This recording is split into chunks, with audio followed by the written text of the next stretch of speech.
Warning: this article contains spoilers for Better Call Saul Season 4, Episode 1. Season 4 of Better Call Saul arrived back on Netflix and AMC this week with a gripping season premiere titled Smoke. The action picked up with the aftermath of Chuck's, played by Michael McKean, death in a house fire. But before this, viewers were given a glimpse into Jimmy McGill's, Bon Odenkirk, life post-Breaking Bad, working in a Cinnabon under the name Gene. Having collapsed in last season's black and white Cinnabon flashback, the season sequence saw Gene rush to hospital where he had to work even harder to conceal his true identity by means of fake documents and a social security number. Just as he is out of the hospital and in the clear, however, he gets a very ominous taxi. The ominous driver has an Albuquerque air freshener in the car and stares malevolently at Jimmy through the rearview mirror. What's an Albuquerque Isotopes fan from New Mexico doing all the way up in Omaha, Nebraska?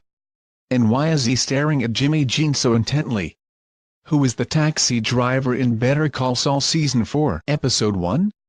The answer is, we don't know yet, but there is plenty of speculation online. The scene with the taxi driver was meant to emphasize that Jimmy is not only afraid of the authorities knowing his identity but that he is afraid of other forces too. When Saul was last seen in Breaking Bad, it was in the series' penultimate episode. Both he and Walter White, Bryan Cranston, had hired an extractor to give them new identities, and the two had to wait together in a room for a few days before heading to their new destinations. The episode saw Saul try to convince Walt to turn himself in, which angered Walt, who tried to intimidate Saul.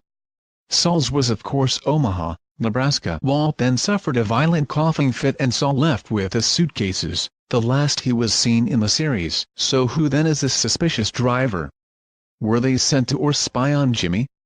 Or maybe it's just an Albuquerque local who recognizes Saul from his many ads and billboards. Fans online are speculating that it could be someone from the world of Breaking Bad. Some are guessing it could be Jesse Pinkman, Aaron Paul, or even Skylar White, Anna Gunn, but these theories are very unlikely. Also, the driver appeared to be quite elderly, so perhaps it's a former client of Jimmy's. One Reddit user suggests the cabbie had an Albuquerque emblem hanging from the mirror. Maybe he was worried that the cabbie recognized him and was going to turn him in. Remember, he had pretty memorable local TV commercials and billboards all over ABQ for several years before the shit hit the fan. His face and voice would be well known to ABQ residents. Whoever the taxi driver is will hopefully become clear as the season progresses. Better Call Saul Season 4, Episode 1 is currently streaming on Netflix.